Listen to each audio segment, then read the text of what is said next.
Does it let you turn it on now? No, it still says the host stopped.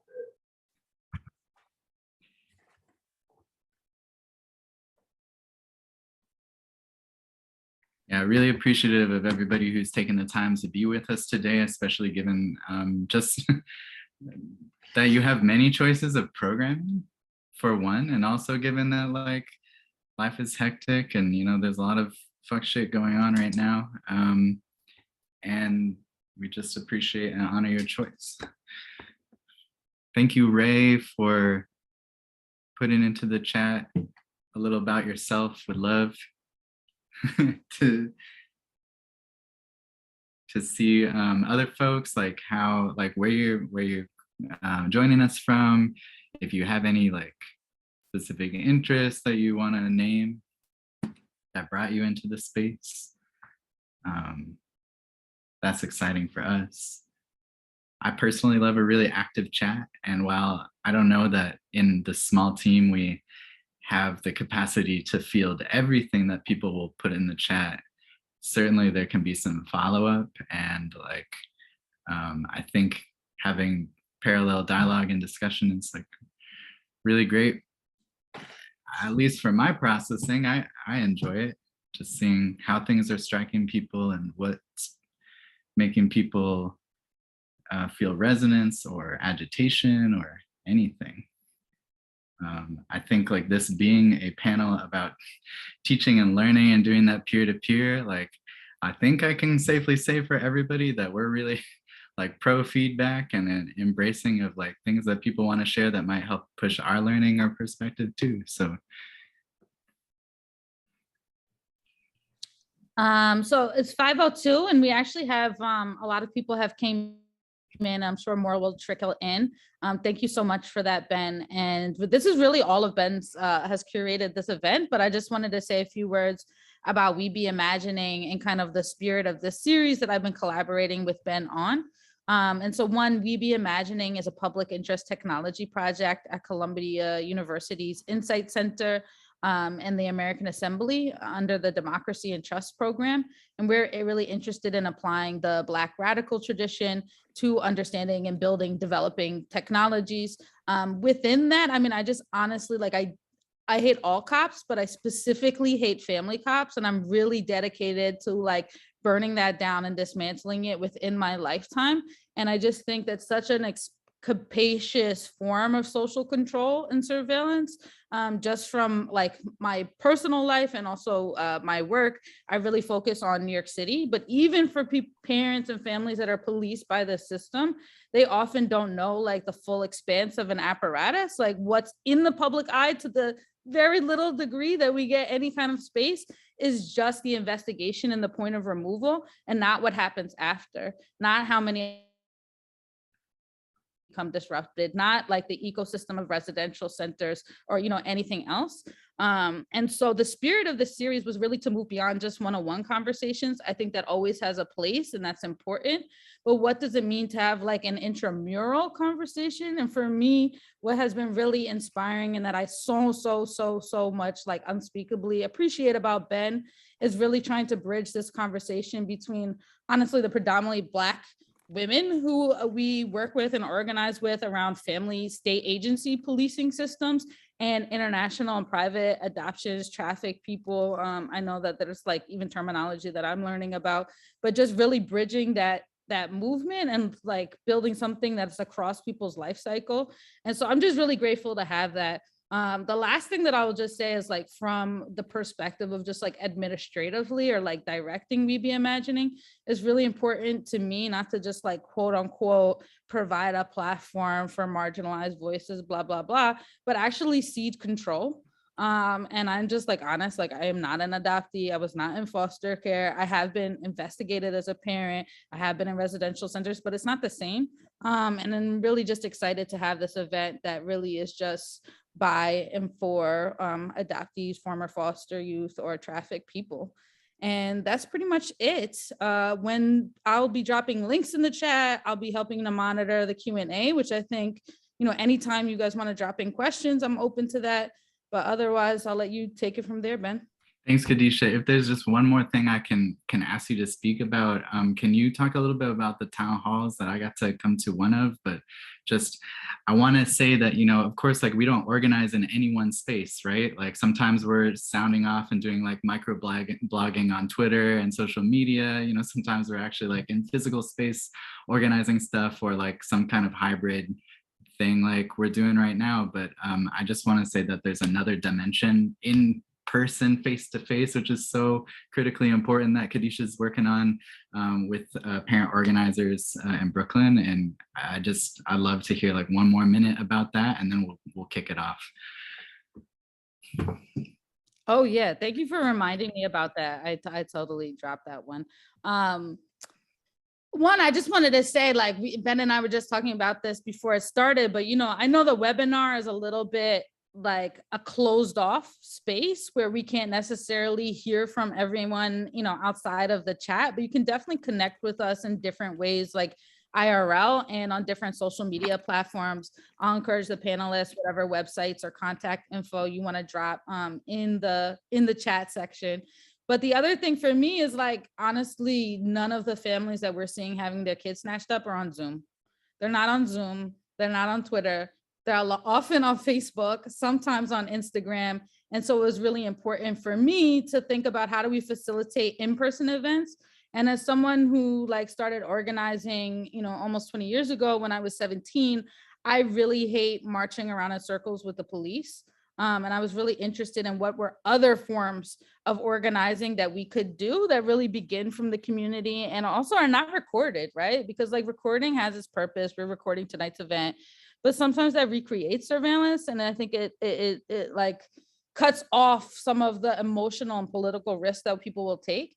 So we decided to do a series of town halls to abolish ACS, or the New York City Administration for Children's Services, in Brownsville, which has one of the highest rates of investigation and removal in New York City. It's also a predominantly Black neighborhood. And I will just say, you know, New York City is unique in that it's almost exclusively Black families that are targeted. We do see kind of quote unquote disproportionality across the country, but New York City is almost exclusively Black. So that was really important. And I'm very excited. There's a parent who designed a whole Fuck ACS fashion line, like cheerleading pom-poms, bonnets, fitted caps, varsity jackets, suits.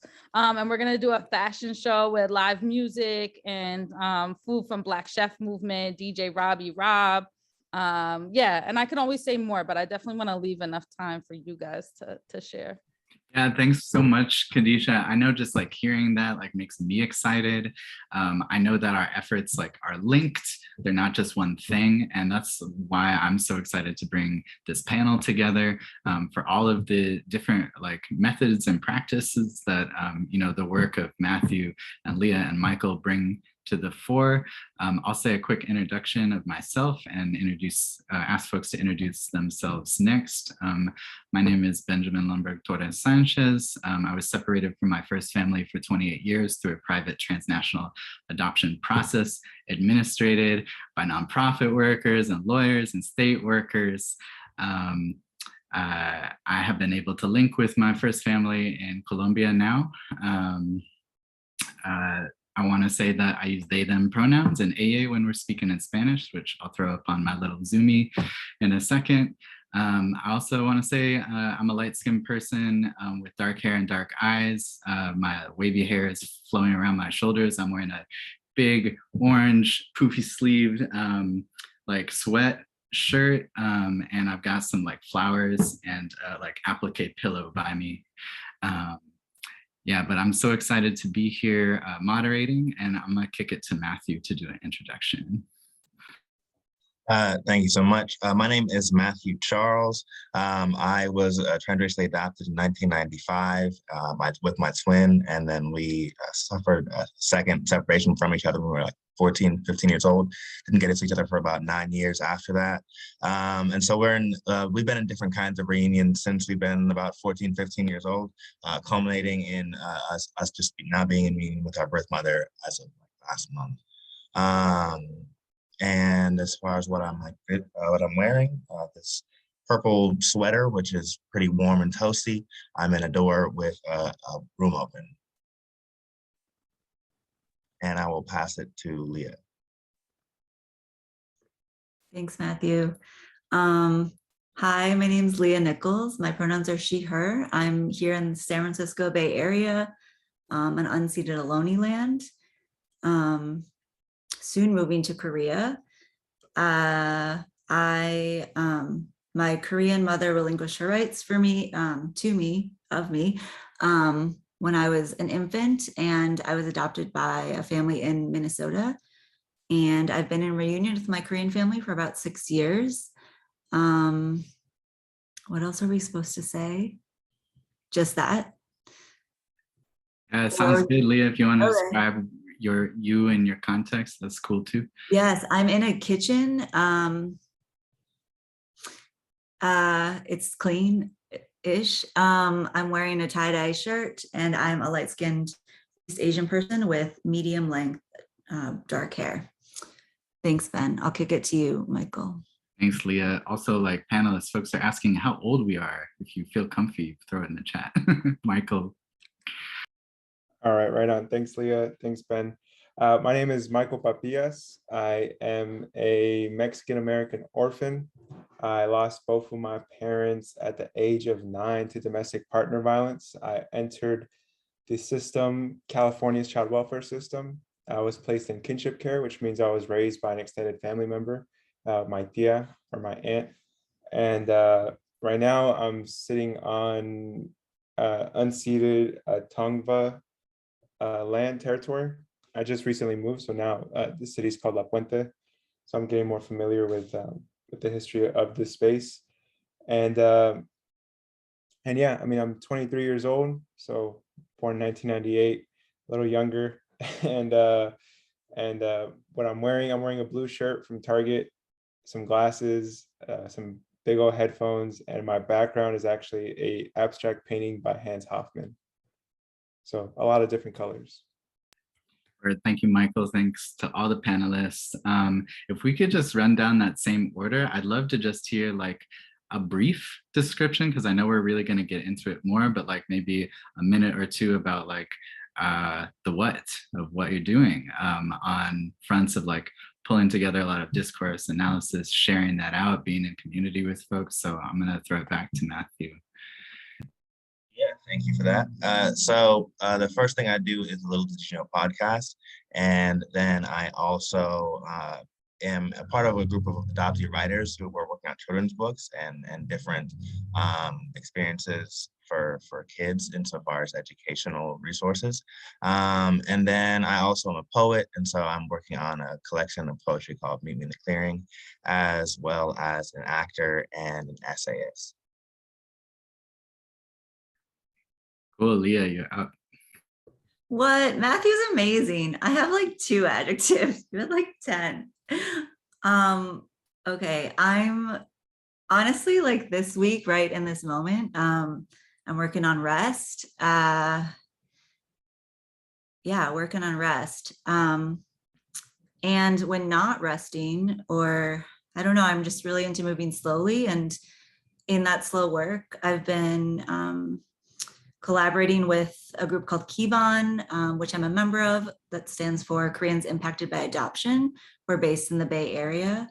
And most recently we held a study group series. It was 5 sessions about a range of topics, but mostly exploring our positions as adopted Korean people related to settler colonialism, anti-Blackness in even pre-colonial Korea,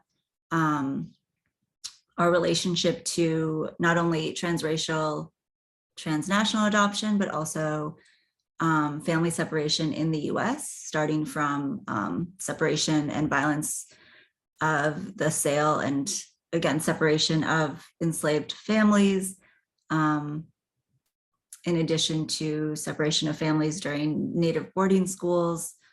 I think Native children in the documentary Blood Memory, I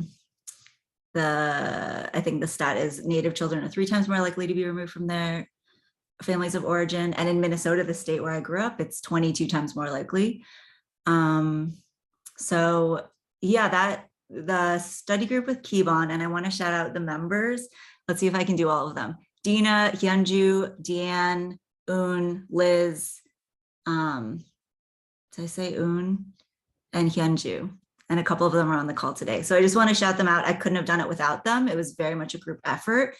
And that's also how I feel about the study group. It was very much like a co-learning space where we were growing together.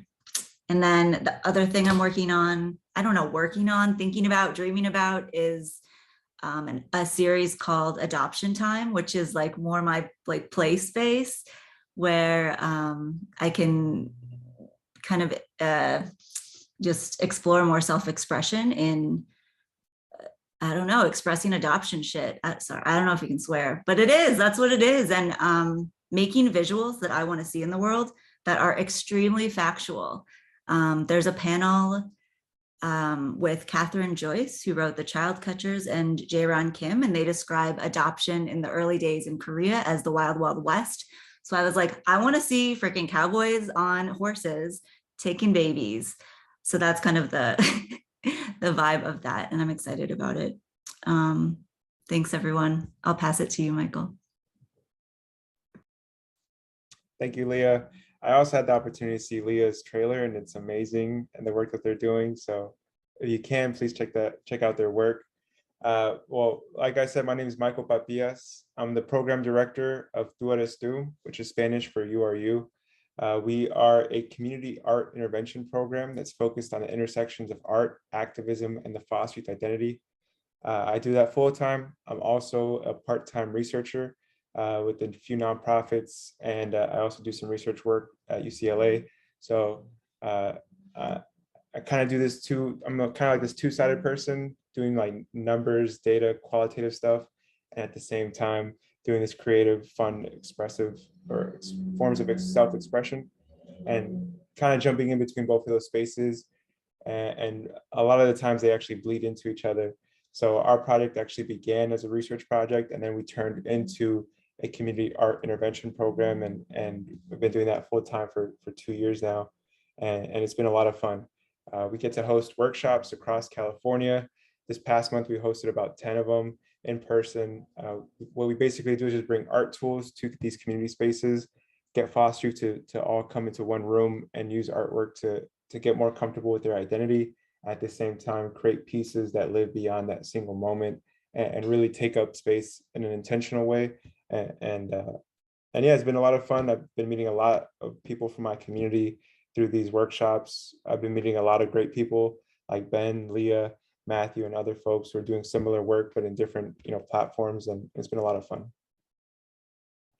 Y'all, thank you so much. Like, there's so much more to say about all the efforts that y'all are doing, but I think like the questions will illuminate that too. So I'm gonna even just skip past like doing the deeper dive. Y'all, we've got public facing things, deeply private and intimate things like study groups. We have ways that things are emerging from those spaces and being shared out. I think it's really exciting. And I want to ask y'all to just elaborate a little bit more, because I heard it really strong in what Leah was saying, and really across everyone's reply, like, we don't do this alone. And it's not just for us, and it's not just for our own learning and understanding. Like, as you can tell, and there was an article that came out in Teen Vogue this week about the adoptee influencers on TikTok. Like, this is not that, we're not just lone people out here like sounding off. Like, those folks have great analysis, but like, this is something different. So I want to ask y'all, since you are in connection and community with folks, like, how does what you're creating meet your desire and your community's desire? Like, knowing that community is like really plural and overlapping. I don't want to stick Matthew with always being the first person to respond. So like, could I ask Michael or Leah to hop into that? Just how has what you've been making like meeting some desires that either come from you or people that you're in relationship with? I can go. Thanks. I can't believe you mentioned the Teen Vogue article. Yeah, I still want to be an influencer, so speak for yourself. I just got TikTok last week. Thank you, Michael, because of course I'm moving abroad, so I need a distraction. Okay, so the Keybond study group, which just ended, we're kind of still all processing it. And it was a really good exercise in what a co-learning space could look like. That's peer-to-peer, less hierarchical. The poet Ocean Vuong talks about like stories of collective survival over an individual hero's journey. And I think that's what I'm personally really excited about: collective learning, collective growth. That's prioritized over this like individual, isolated, scary burden of having to learn things by yourself and then being shamed for not knowing them. Growing up as an adopted person, I feel like there is so much shame due to things out of your control, due to lack of access to family history, cultural history, and knowledge. And I have so much compassion for people that don't know stuff, because I also don't know stuff. And I think it's important to investigate together why we don't know that stuff. I also want to learn about just the history of institutions that we're embedded in, from family to marriage to, procreation-centered kinship. And I also, I don't know, I'm feeling so much pressure lately to consume information and just like facts on social media. And I think it's okay right now not to know. Also, as an adopted person, I have a lot of questions around even what my name is. I'm going to Korea soon. Big question mark is if I'm going to use my Korean name or not. I don't know, and I don't need to know. And I think that's a place I feel really good with, just sitting in with other people, in addition to creating connections, recognizing everyone for where they're at, and just like hanging out with people and getting to know them.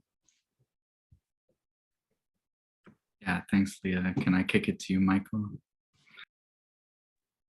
Yeah, definitely. I think, I don't know if this is going to come up later in like another discussion question, but I remember when we were prepping for this conversation, the idea of tension coming into community and making sure we unpack that.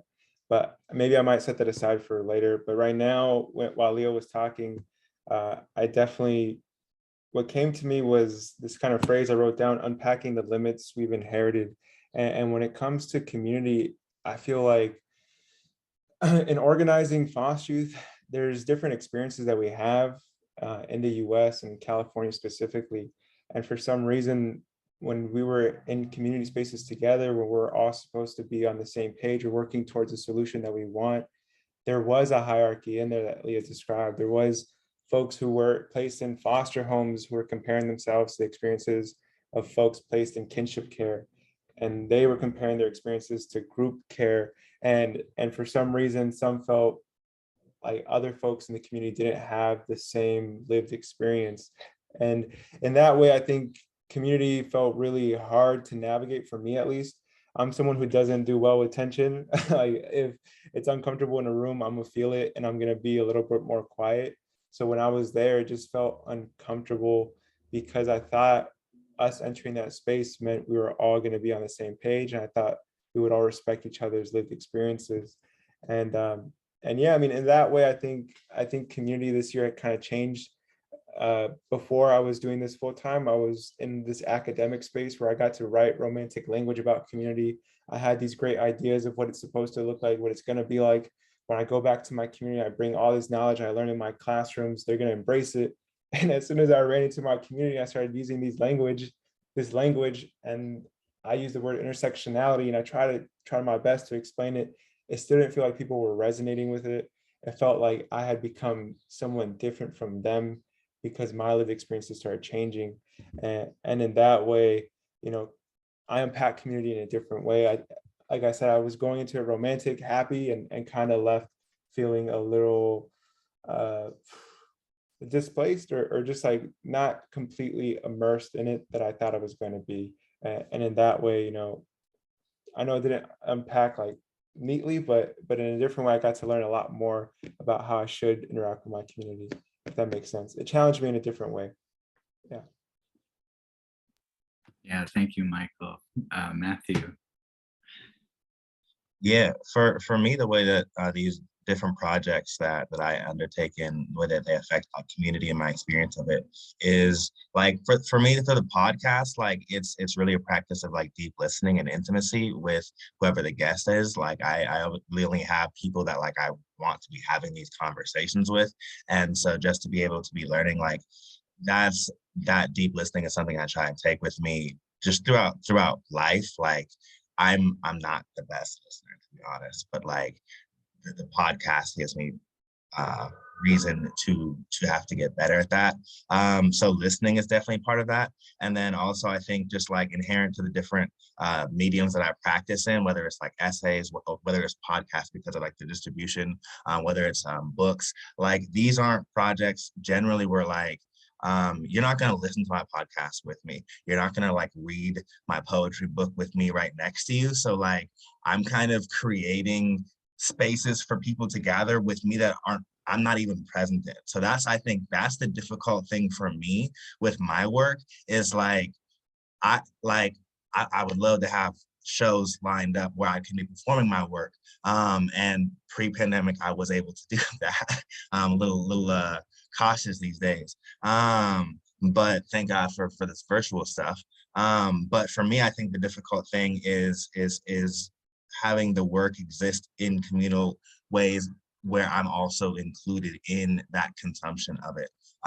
Being able to have a life with my work as well. That's something that I want to grow in more because I have such intention when it comes to the things that I'm creating, like the children's books. Like there's specific children that I'm like creating this book for, but I'm like, I know I don't actually get to read this with you whenever you, and so that's that hard thing of just this joy of like, I love doing this work, but just because of the medium of it, I can't actually be with you when you consume it for the first time, I think. That answers your question. Yeah, definitely, Matthew. I really appreciate the way that that's going to segue into what we're talking about next. And like, I'm also just thinking about the conditions that have impacted each one of our lives in different ways. I'm thinking about ways that we're talking about difference and sameness, meeting people where they're at, you know, like holding plurality together. I'm thinking about the fact that over these past 2 years, I've developed like even deeper and broader community with adopted, fostered, and trafficked folks who the majority of them I don't share physical space with. And also thinking about like what is really intimate about convening like a small group or a workshop to be in physical space with one another, sometimes and sometimes not. And so I'm curious because y'all are all creative people. You have artistic disciplines or like art making practices that you like to use. And I'm curious about how that has influenced your gathering, or as Matthew is also referring to, like the containers that you're kind of making for things to happen within. So if I could kick it to Leah again, just in whatever way you want to reference, you know, it could be a discipline or it could just be like how you like to explore creativity. But yeah, Leah, if you could set it off. Oh, I have no discipline. And in terms of creativity, I was thinking about this recently as a person who identifies as adopted and someone who's constantly challenging family structures and kinship and expanded models of each of those, what that means. And I think growing up in the 90s, I'm 36, I was just thinking about the media I was consuming. Like I watched so many movies. I'm going to go see the Nick Cage movie after this. And so many movies and shows at that time in the 90s were trying to hold on to this idea of a nuclear family, but through different avenues, because I feel like the 90s was a tipping point where people realized the nuclear family like wasn't really working out. Like we need more community. We need other models of care and love and affection.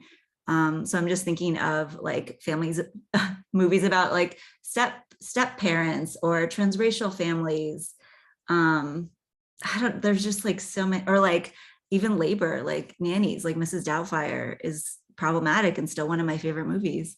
And just thinking about how those have shaped my ideas of just like those scripts and those, I think we've been talking about controlled images. Someone mentioned that at our last call, but just how much those shape our ideas of adoption and foster care, when really it's this like huge, larger system that's incredibly rooted in injustices, reproductive injustice, and I lost my train of thought. But yeah, these huge systems that are made out to be benevolent and are in fact systems of injustice and carceral logic. I don't know. I think that's what you were saying, or what the question was. Yeah, but totally. Someone else please go and I can riff. Yeah, thanks, Leah. Yeah, and I really love how Leah like brought into like the multiple like kind of valences of discipline too, because like I was thinking about it as artistic medium, but we can also thinking about it as like the rules and codes and like regimented behavior that our efforts are situated in, like, you know, like how more or less militant we are. Like, does everybody who's in our crew like have to think the same things? Because sometimes, you know, we may feel that's effective, but I'm also hearing in what people are saying, like room for slowness, plurality, like really coming together. So yeah, Michael, what do you think? Like, how does your creative practice, but maybe also as Leah's inviting ways of being, come into the containers you're making? Because you are doing workshops and making media, and also I think also exhibitions and, you know, other ways that people can link with this work. Yeah, definitely. So I think the way I'm gonna approach this is situating like where I build my ideas from, and I'm really a product of ethnic studies, and I'm a product of ethnic studies because I grew up in spaces that was completely white and conservative. So I grew up in a city called Lancaster, California, very white, very conservative. The only newspaper in the entire US that supported the former president was our local newspaper. So this is a really, really problematic space. I grew up in it, not feeling like I was able to be myself, completely quiet as a student, as a kid, as a community member. I was shut out from my own voice, really. So when I got to Berkeley, I was finally a space where I could be myself. I could talk a little bit more about myself, about what I'd gone through. I started feeling more comfortable. I gravitated towards ethnic studies because it was filling that cultural gap that I missed by being an orphan, by not having those cultural connections. You know, those two people who are supposed to teach you everything about your language, about your family history, everything was completely gone. So really, I moved into that space to find answers for myself. It still felt like my family identity didn't fit into that standard patriarchal, standard nuclear Mexican family as well. So I was just, what I really found out was I had this kind of nomadic identity, someone who was constantly moving, not really situated in a single space. And every day I felt like whatever I learned that day influenced who I was going to be the next day, or that same day, or the next hour. And really what I found up there also was my love for hip hop and rap. And I started listening to boom bap rap, like 90s underground boom bap. And as soon as I heard that term, I was like, yo, this is what I've been missing. And I started hearing the language and their forms and structures for their work. And even though I needed to problematize a lot of the stuff that they said, I still felt like the structure I could co-opt and use for my form of thinking. So in my classrooms, I started bringing in that structure of being loud, of being, feeling like walking in feeling like $1 million, kind of wearing like diamonds like everywhere, just feeling like I couldn't be touched by that colonial space that I was in, and also that very historically white space that I was in, aka UC Berkeley. And it just felt like I had that mentality in my final years at Berkeley. That's really where I found my voice, and kind of creating that theoretical framework for myself and making sure to create something that I could use later. But how I bring that into my work now, when I tapped into listening to these artists from the East Coast that were just all about grime and really just being obnoxious and being loud and just kind of being bold and rogue is what they call themselves. I just felt like I was able to say whatever I wanted and really put forward an idea or solutions that were aggressive. And I started challenging the idea of being passive in my artwork, and started challenging the idea of being passive in my activism. On Berkeley's campus, they really believe in this idea of hope, and they really believe in this idea of just being passive. I wanted to change that. Like I stopped thinking in that way of hoping for something to change, and actually, engaging in work that is action focused, you know what I mean? So using verbs instead of passive language, being engaged in struggle instead of just hoping things will change on their own. And basically I'm just saying that like boom bap really kind of gave me the framework to be aggressive, to be engaged in work. And now in my writing, I'm gonna call people out on on what they're doing. In my activism, if I have to make a phone call and you're gonna hear me screaming and cursing, then that's what's gonna happen, and that's how my raw emotion comes out. So really tapping into that framework has helped me create spaces where, like in my workshops, my students approach me asking like, "Hey, can I curse in here?" I'm like, "Hell yeah, you can!" Like, can I listen to this type of music? Of course you can. As long as there's intention behind it, I think you gotta, really ask yourself and unpack it for yourself.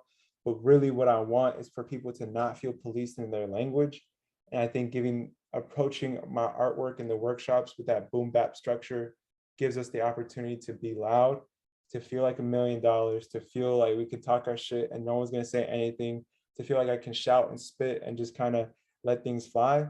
That's really what I want for my students, and our artwork reflects that, taking up hella space, and just kind of approaching our work in that loud, whether it's loud literally or metaphorically, that's kind of what we want. Thanks, Michael. Matthew, same question about your artistry informing your offerings and containers. Yes. Yeah, shout out to boom bap hip hop. That definitely has influenced me, Gangstar. If I wasn't kicking rhymes, I'd be kicking down doors, creating social change and defending the poor. And so I feel like for me, like, yeah, my first like imaginings as a creative was as a rapper, and then definitely like that 90s boom bap shit that like really had such intention in it. And so I think like what I put into and bring out of my creative practice is intention. I also offer like radical honesty and intimacy. Like I'm really trying to be seen and known in my art. And I do that because like growing up, I didn't rare was it for me, if ever, to see artists where like I really felt like, whoa, like they really get what I'm going through. Like I never really had mirrors. And so like in a lot of my work now, like I'm trying to be a little kid's mirror right now. Like I really have this heart of thinking about the kids for sure. And insofar as like they're our future. And so what does it look like for me to be a person who's got their head on it all times? Thank you all. Wow, I just feel happy from hearing everybody's responses, and like I'm learning a lot. This is dope, y'all.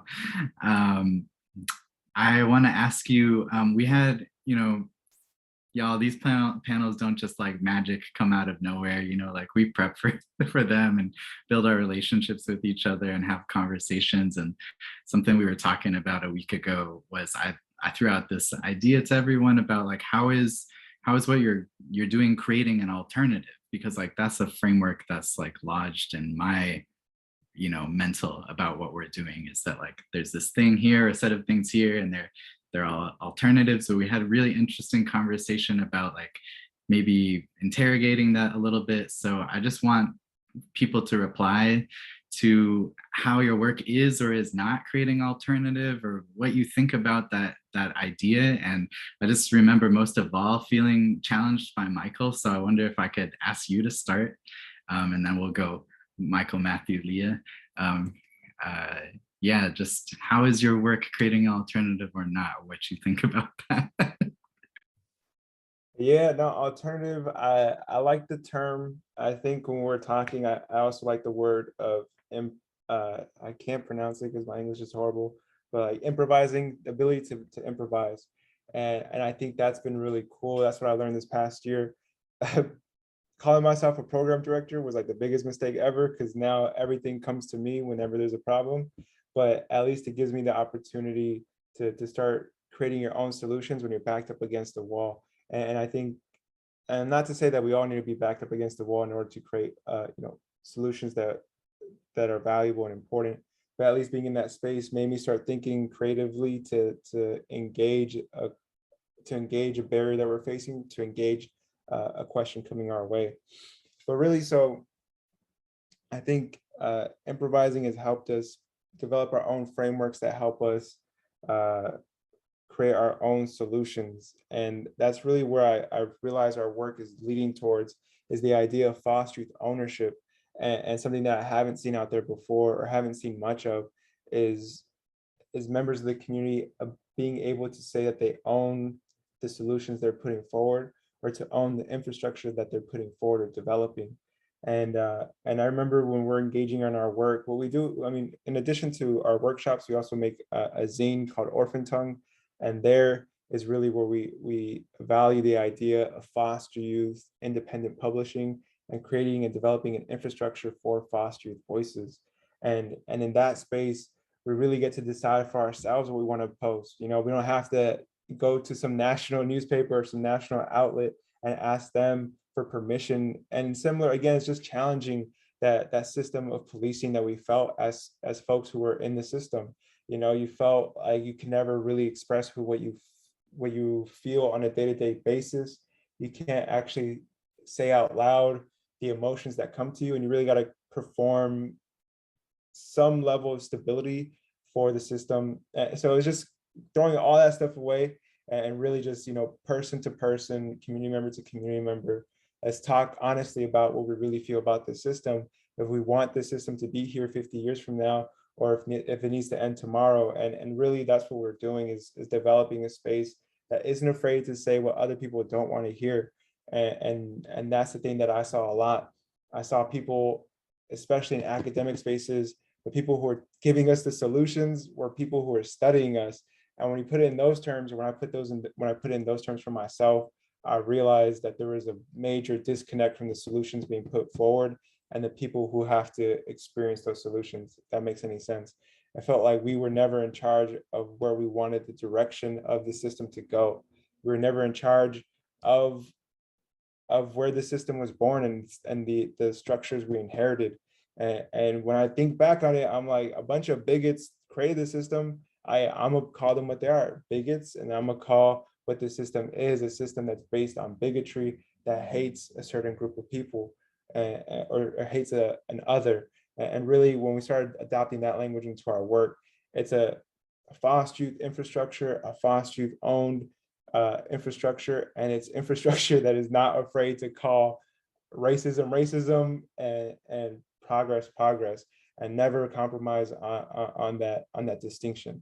And yeah, so we're not sparing any feelings, and it feels pretty great to for people to come to us and ask us to publish their work, and we're like, yo, no, like, you're not part of the system, you're not going to put a solution forward.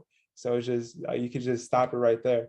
And it feels really great to feel like we're not the ones asking for permission anymore,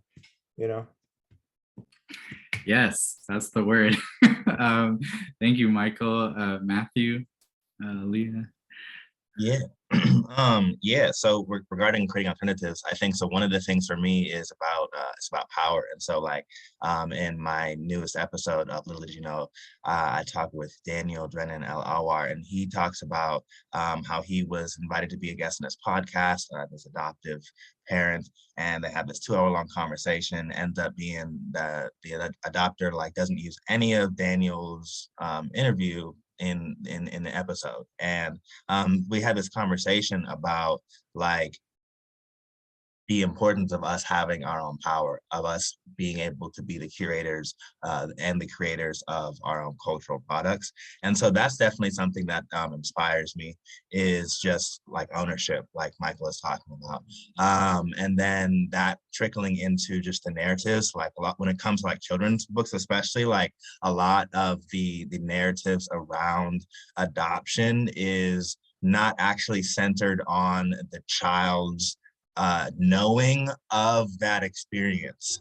It's centered on outside observers, how they're needing that child to actually have experienced it. And so it's gleaned over.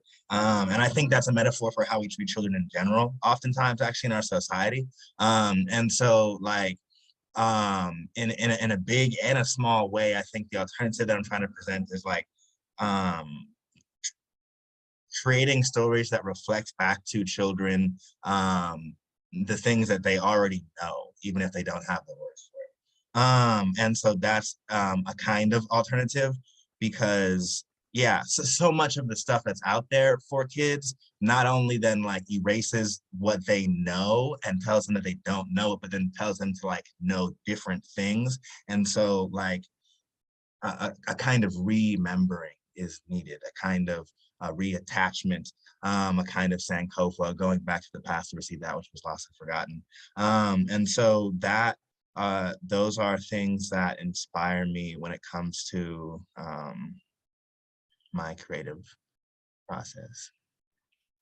Thanks, Matthew. And Leah, yeah, also this idea of alternative. And just to also say, like, part of the reason we had such a long discussion about this prior to this moment was because of like this idea of reactivity versus maybe creativity or things. So yeah, how does that come into the study group and other efforts that you're working on or you're playing with? You know, also like so much of this is play and exploration. Thanks, Ben, and thanks everyone. I'm like a little spacey today, and I'm just happy to be here. And I want to finish my answer to the first question, but in terms of alternatives, I've been writing down notes so I can collect my thoughts a bit better. I first want to just talk about film and animation, and I think I use that medium because you can imagine other worlds and you can put together like wacky ass things and see what it looks like and explore. So like, I think being able to envision future alternatives or just futures, full stop, film is a great way to do that.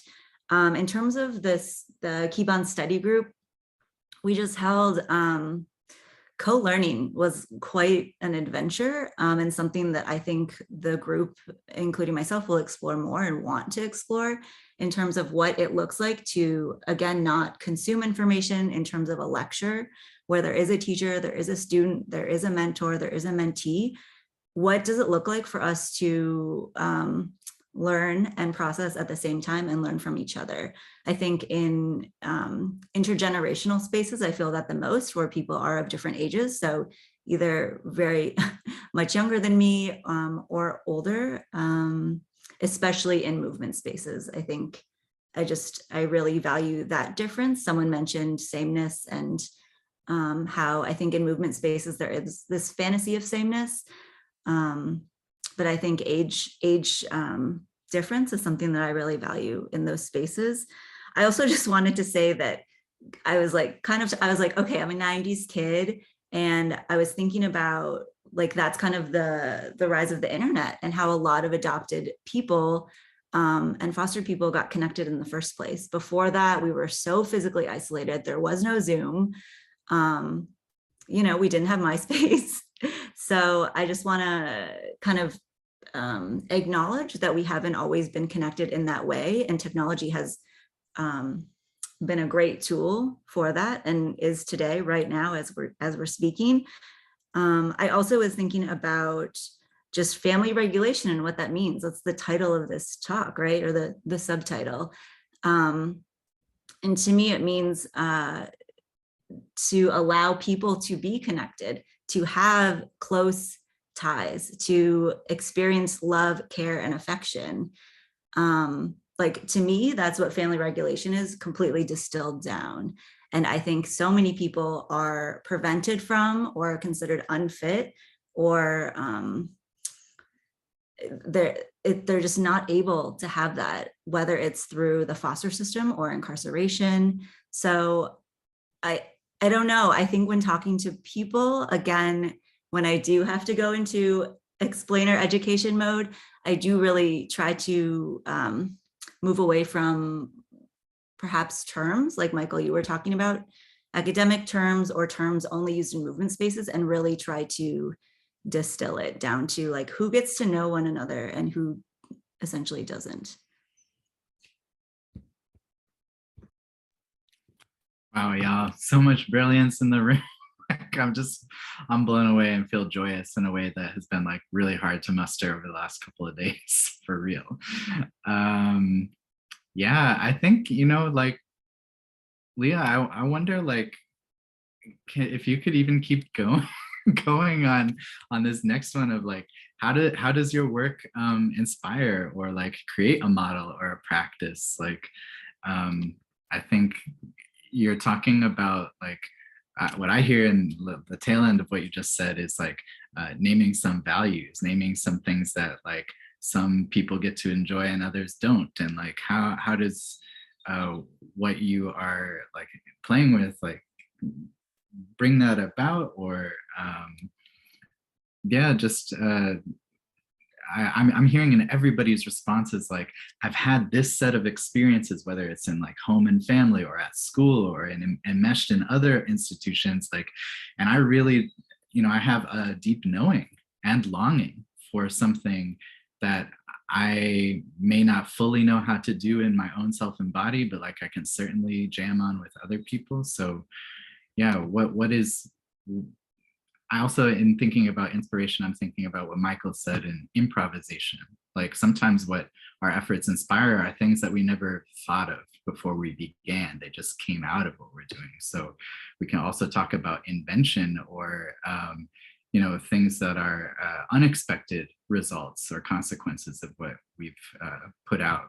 It's just like, this is my hypothesis. I think we should get these folks in a room to talk about these things. So yeah, any note of that you want to pick up on and run with, like, I'll kick it to you.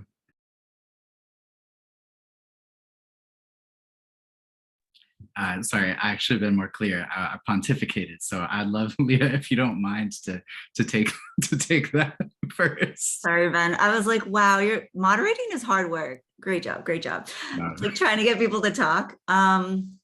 Cool. I don't want to ask you to repeat it. I think I got it. But I'm thinking about just what we've talked about so far. Matthew, you were talking about like deep listening, and your podcast is, one-on-one. And then Michael, you're talking about like being loud and screaming. And I'm like, okay, how do we listen? How do we do deep listening? And how do we also yell together? Like, that's what I'm really interested in. I don't know what that looks like. I thought it was going to be co-learning. Maybe it's not. Maybe it looks like something else. I also want to interrogate this idea of ownership. I think what I'm really excited about is just like collaboration. Like, even at like, do you guys want to make something after this? I don't know. But something where people are able to express themselves together. And I didn't mention, but I am co-editor of the zine, The Abolitionist Zine, You Are Holding This, with Ben, for and by adopted, fostered, and trafficked people. So that's also a big part of my creative practice, along with Ben and our wonderful contributors in the past 2 issues. We're working on issue 3 right now. And those conversations that we have together are just magical, and they make me cry. And I'm really, really into just creating with other people right now, and less interested in making my own, I don't know, Mona Lisa or whatever.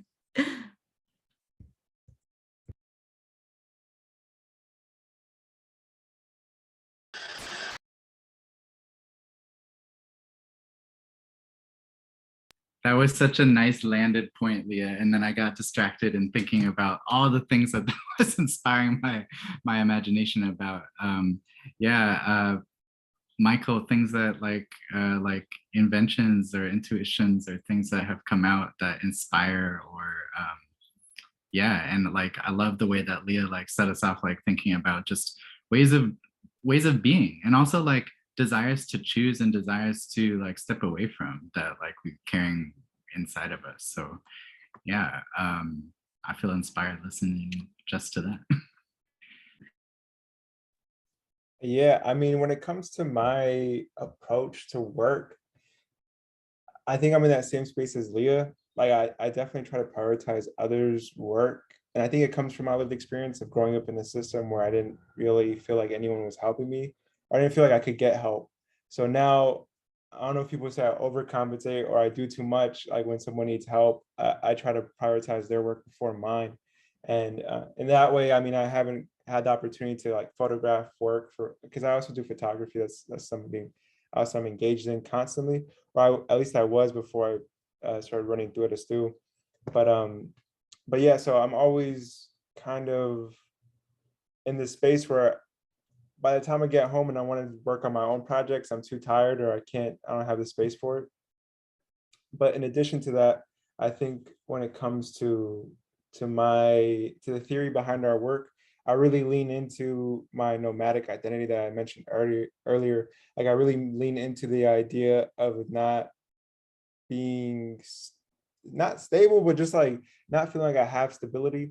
So by approaching my artwork in that same way, or by approaching the frameworks that we use for our workshops in that same way, you know, I know some people get upset when all they see is abstract work because they think there's no they believe that there's no intention behind it and it's like a cop out in the art world. And really what I'm trying to do is challenge the idea of having to theorize everything, having to explain everything. One of my favorite authors, Jackie Wong, wrote that in their work. They really started asking us, you know, asking academics, why do you try to theorize everything that happens on the news or what our communities feel? Just let folks live in that visceral emotion.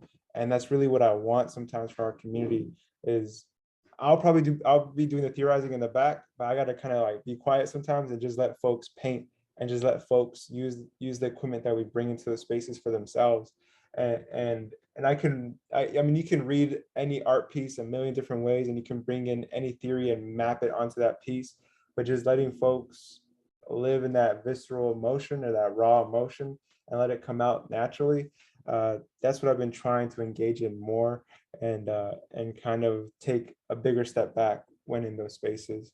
And I hope that makes sense, but I'm just kind of trying to explain the frameworks I'm trying to bring into those creative spaces.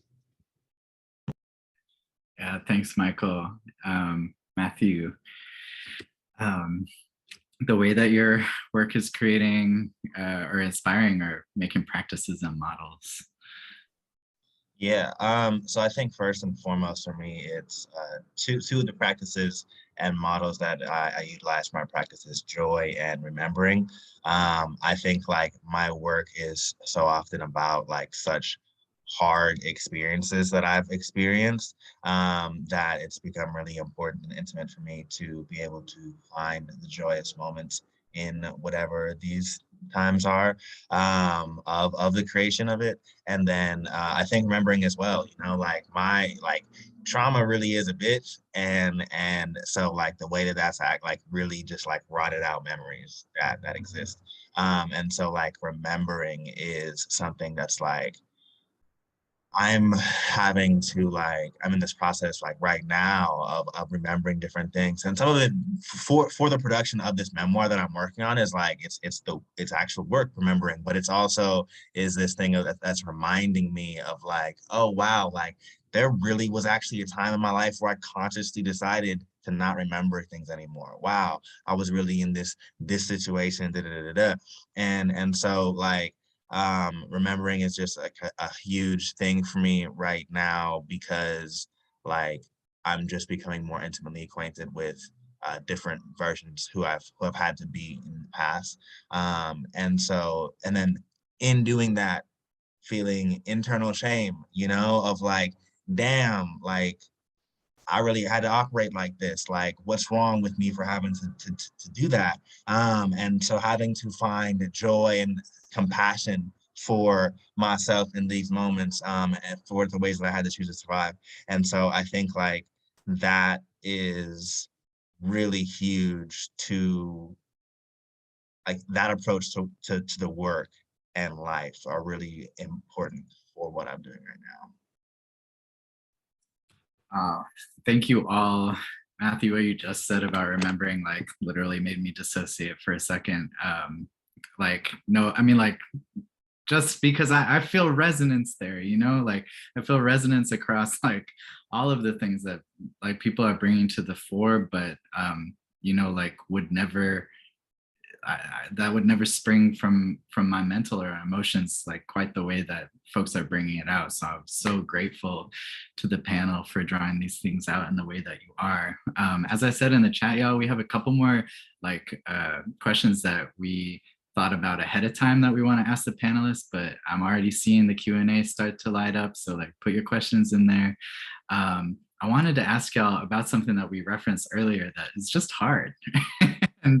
But also can be liberating in the way I think that Michael really spoke to, which is like, how do your efforts and the ways that you define them, so both like what's here and not here, what words are we using and not using, etc., how does that attract and repel people?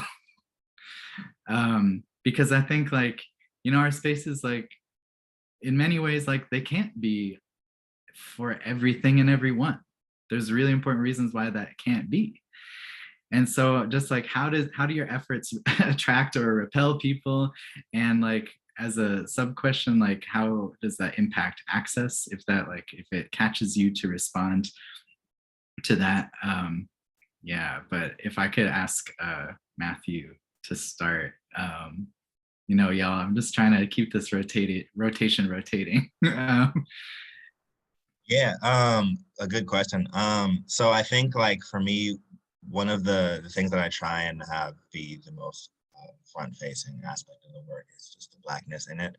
And so I think that that can be appealing and repelling at once to different demographics, because I'm of a mindset like as a transracial adoptee who's adopted domestically, but I also think like bringing the historicity of Blackness in the American political project. Like I actually identify Black adoptions to white people as transnational adoptions. And so I think like just that perspective of Blackness and place immediately can have a certain appeal and a repeal as well. And then I think that, what else?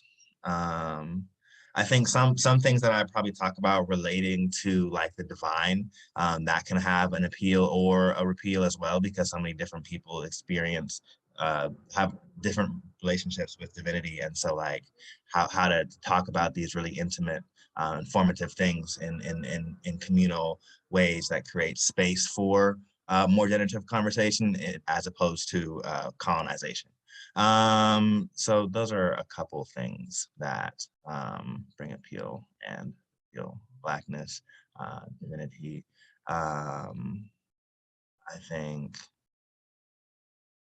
yeah, and then I think even just like the art itself, like I got this poem called "Fucking Questions," and so like, you know, my style, I'm just a very like fiery, just like gonna bar up and say it. And so like when it comes to the art itself, like I'm not really pulling punches. And so just experiencing the art, I think like one of the things that like that I struggle with like is, you know, so I just moved out to Baltimore like last year. And so like Baltimore, a pretty Black place.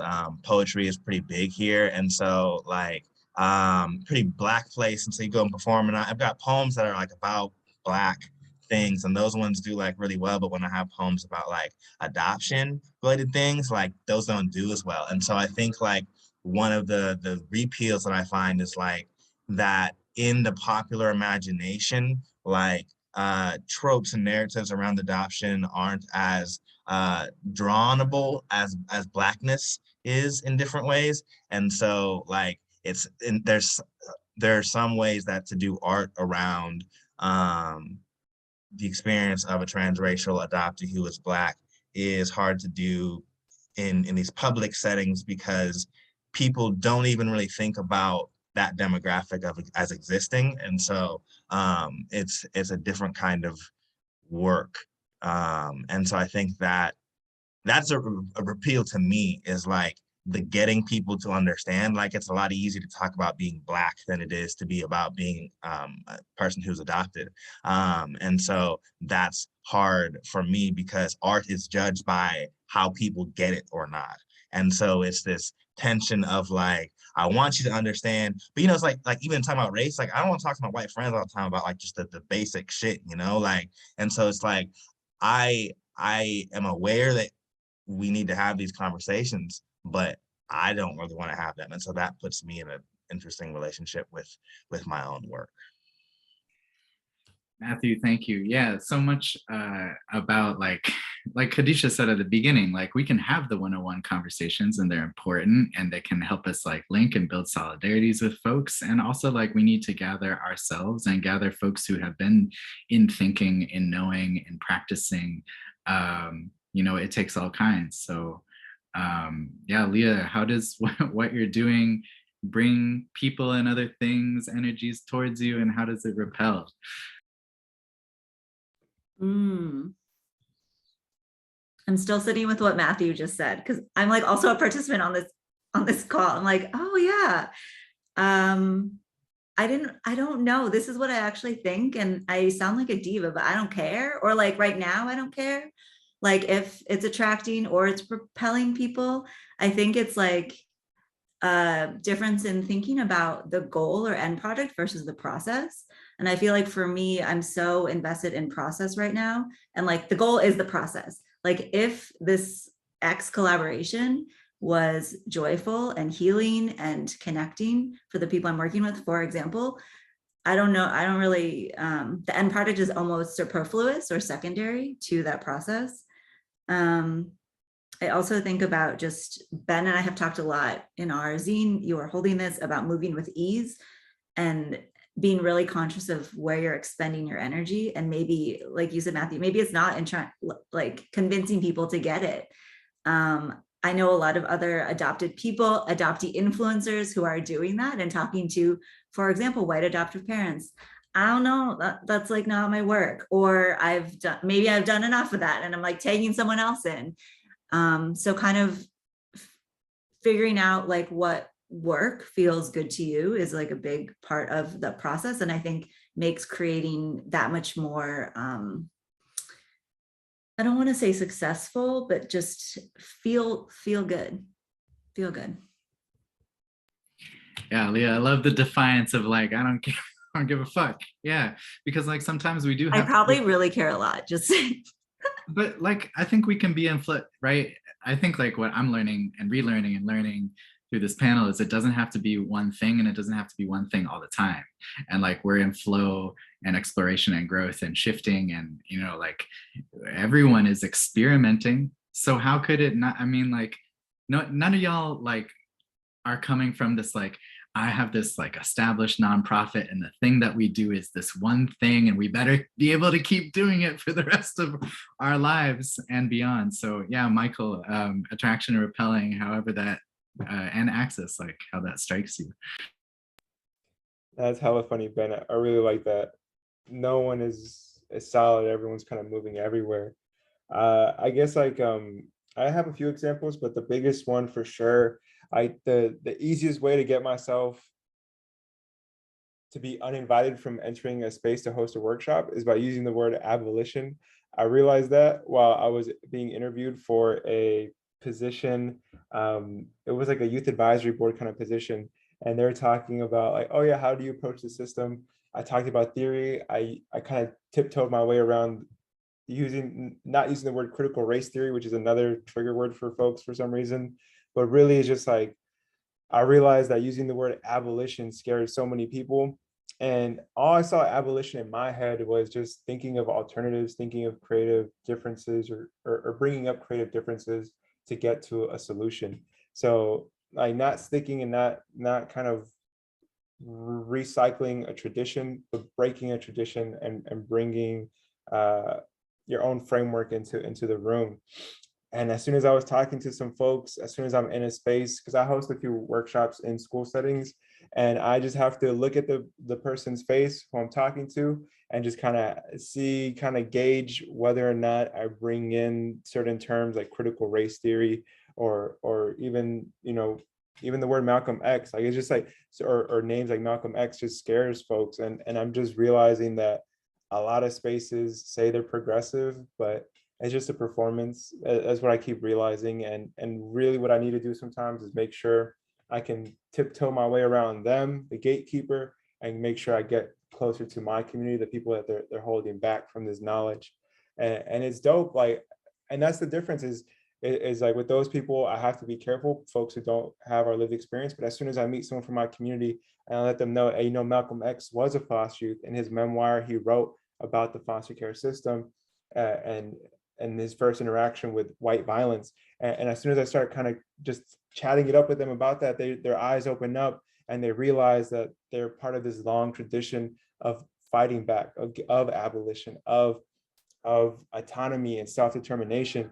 And as soon as you start bringing these ideas into the room, you can see that trigger words like abolition and critical race theory are basically nothing. Like it's just these kind of perceived forms of fear, or something that folks have told us to be fearful of.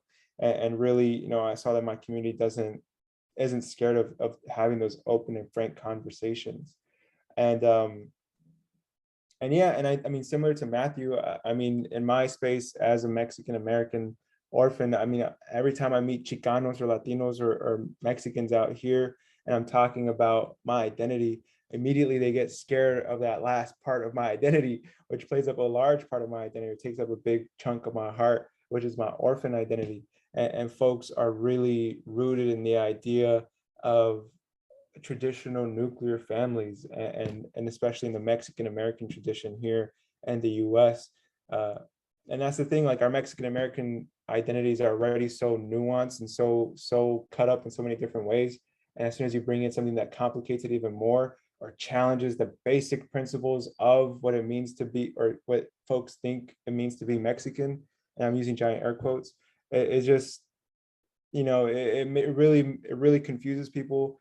They don't understand how you can how you can be raised without two parents, and what does it mean to live with your aunt or tia, and yeah, so unpacking that, I don't have to be mindful anymore. I think before I was scared about talking about my identity, but as soon as I realized that, this is me, this is going to be me for the rest of my life, I started getting comfortable with it because I have to interact with it on a daily basis. And I stopped taking other people's feelings into consideration so much around my identity.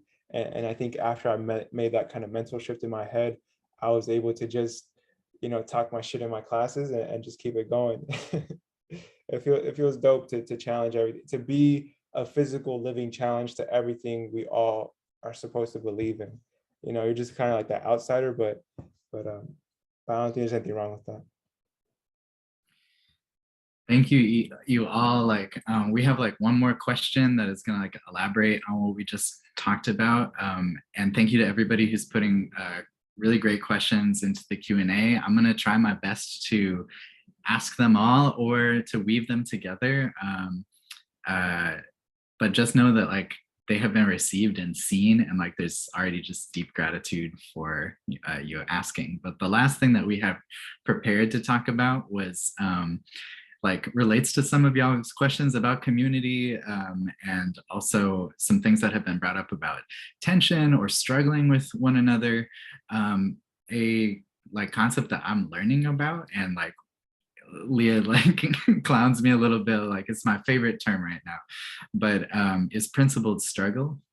And this idea is sometimes attributed to Natanya Lee, and is a concept that struggle is a condition for change and liberation, and that to disagree or to grapple with each other is inevitable and a necessary part of racial equity work, or any kind of liberation work, freedom work.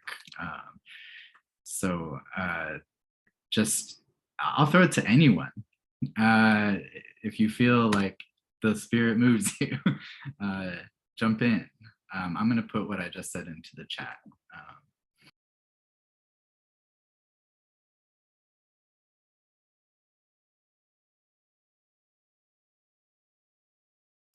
So like another way to ask could just be like, how are you embracing in struggle, you know, like struggling with people over things that you care about? Because I'll do a claimer, you know, as an adopted and fostered person, like, you know, sometimes it's really difficult to, you know, like put yourself out there in a way that is going to invite a lot of backlash potentially, or like, you know, isn't all about like trying to like pull people together, connect, like meet people where they're at, like all of these like really beautiful sentiments that and practices that we hold to.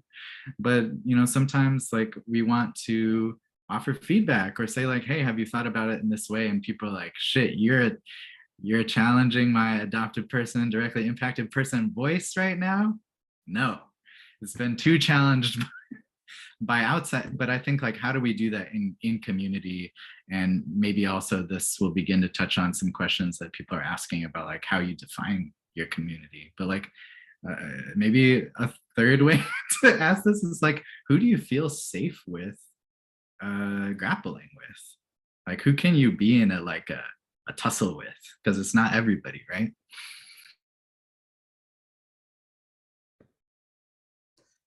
I'll speak to the tussle.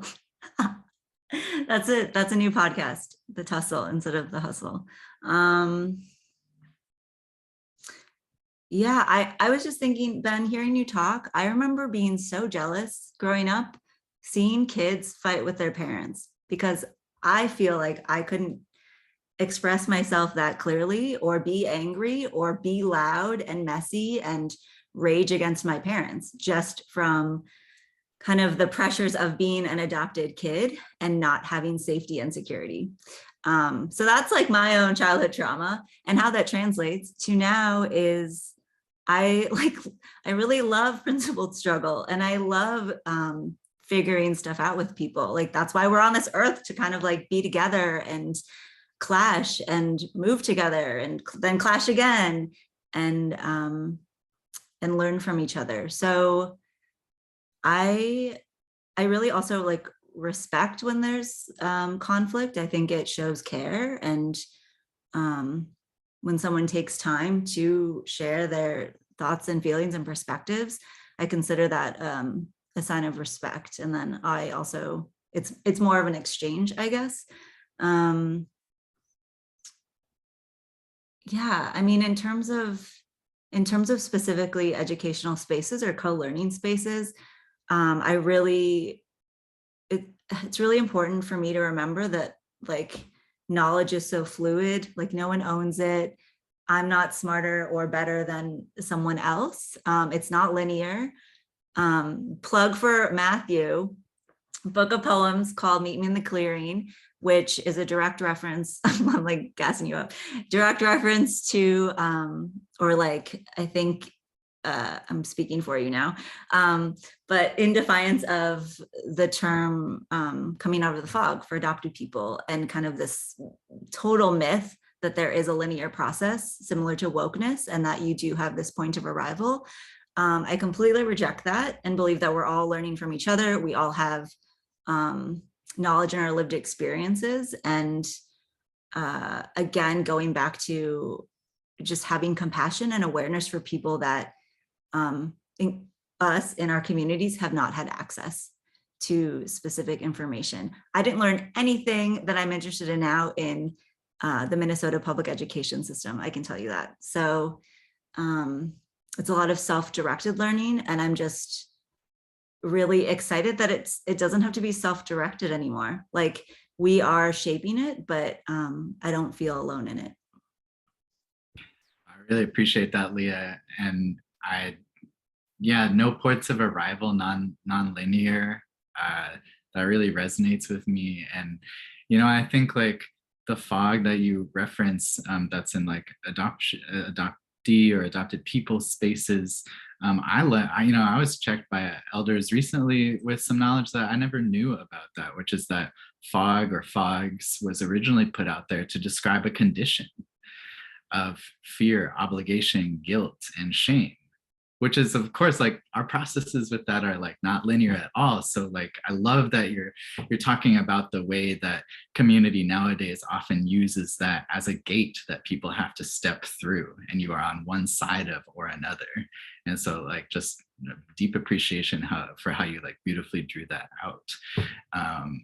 Other responses to like struggling or tussling, or being in I was gonna say a friendly fight, but it doesn't even have to be friendly. Like there's definitely people in these spaces that like we've fallen out, but like we still respect each other and like want to support each other's motion. So yeah.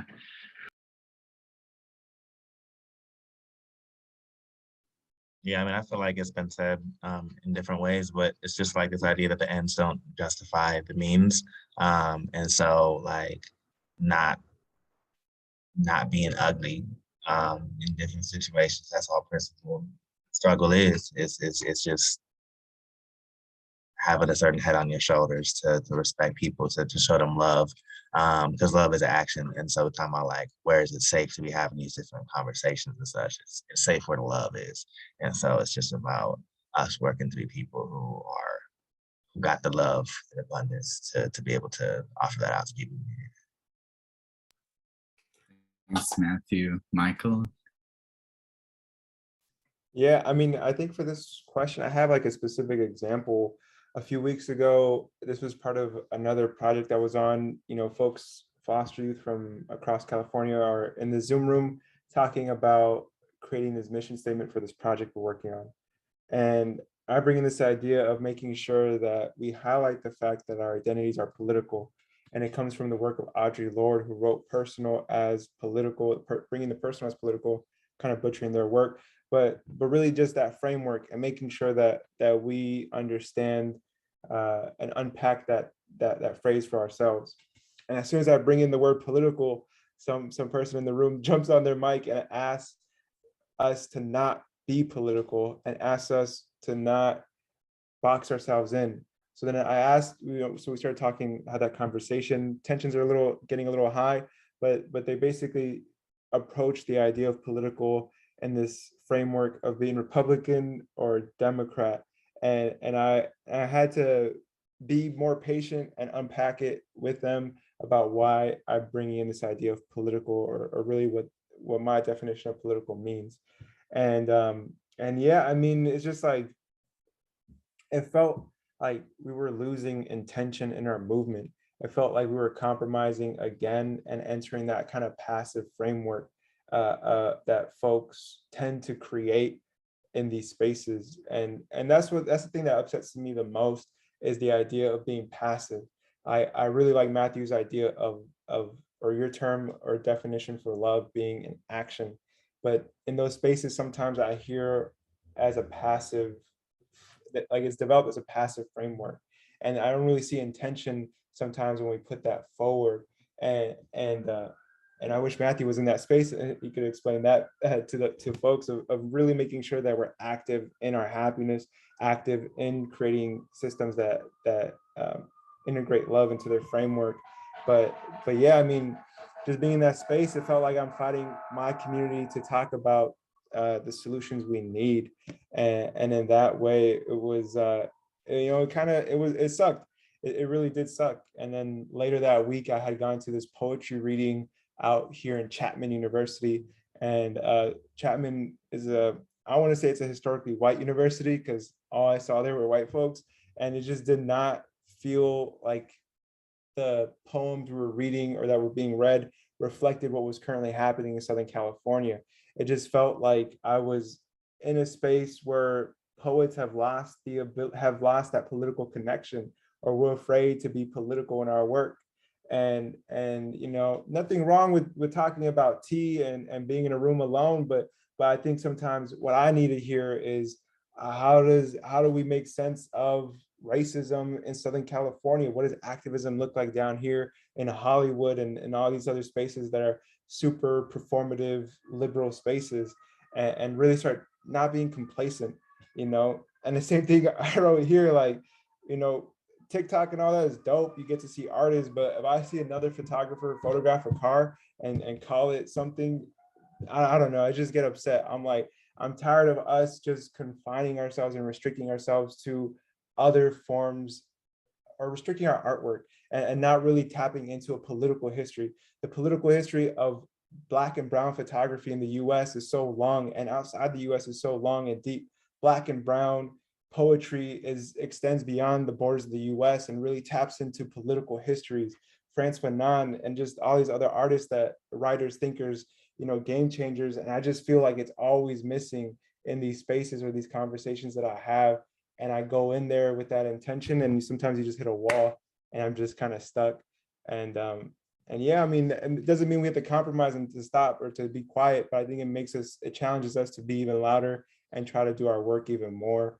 And hopefully folks leave this panel with that encouragement to keep opening up and to bring intention to their work, especially around our identities and what we represent. Yeah, that's it. I love you. And just everybody's landing points, and just like, I don't know, it's just really, yeah, exactly. I'm like, wow, that like, I felt that. I'm just having so many, like, I'm on mute, but I'm always going, So y'all, this has been an amazing panel, and thank you to everybody who stuck with us for, 90 minutes. That's long, y'all, but I hope that it feels valuable, and it'd be a bummer to not answer questions, and we're really gonna try to address everything with, like, I hope a lot of like love and care and intentionality. I'm gonna try to weave two together to start, because we have like this conversation drifted a little towards language in the last part of it. And so an anonymous attendee asks about Michael identifying as an orphan and wondering how other folks identify, because Kadisha at the top also mentioned learning different terms that folks are using. I'd say that a new one for me is trafficked, just because of being in international community with folks and learning more about experiences that are really unlike my own. And then I want to connect that to Astrid Castro's question.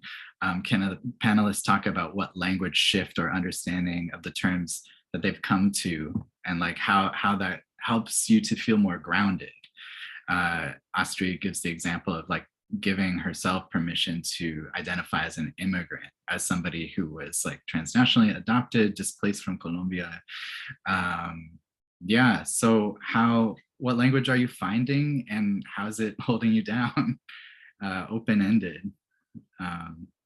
I'll say that, like, just to give folks an extra second to think, people I'm in community with have like really influenced me to like not put terms on my experience as much as describe exactly what happened to me, which is why I said I was separated from my first family for 28 years through a private transnational adoption process administered by the actors who did that, like to both say thing that happened, who did it, like speaking to my own artistry, like for me, that's Brecht, like being more in the how things happen, not what's happening, like, so naming processes, like making that really clear and specific for folks. So how's the language you choose like grounding you, or also like, placing you into a relationship with yourself and others in different ways?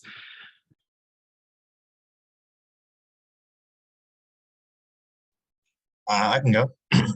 So I think one term that's been helpful to me is decolonize. That's helped me imagine myself and the rest of the world in relation to power, specifically in relation to empire and colony. And then I think abolition has been really helpful, just insofar as like the idea that like, there's streams of thought that are meant to be just as imaginative, just as constructive as deconstructive. It's both and. That is what we're engaged in. Like we can't just build something new, because we have to understand why there's a need for the new. And so I think like what abolition has like done for me is like built in is the logic of the necessity and of the urgency for the transformative energy that is being harnessed.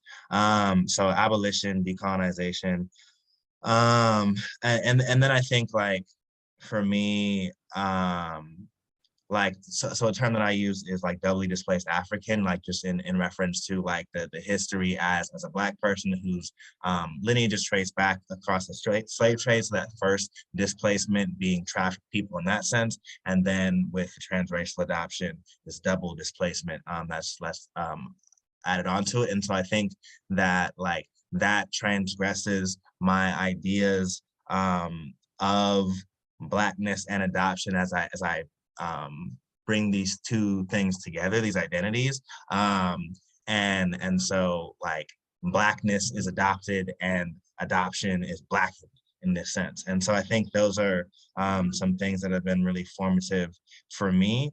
Yeah. Thanks, Matthew. Yeah, terms for self, and also terms that you put on your work, and also like speak to like your analysis as much as to your identity, which I think like all of the things that you're talking about like cut on multiple levels, and we're so used to being squeezed into identity boxes. What I'm seeing is like people's language like being really thoughtfully used to bring about both relationships and analysis. So yes, let's keep it going with either Leah or Michael. I can go. You're like none.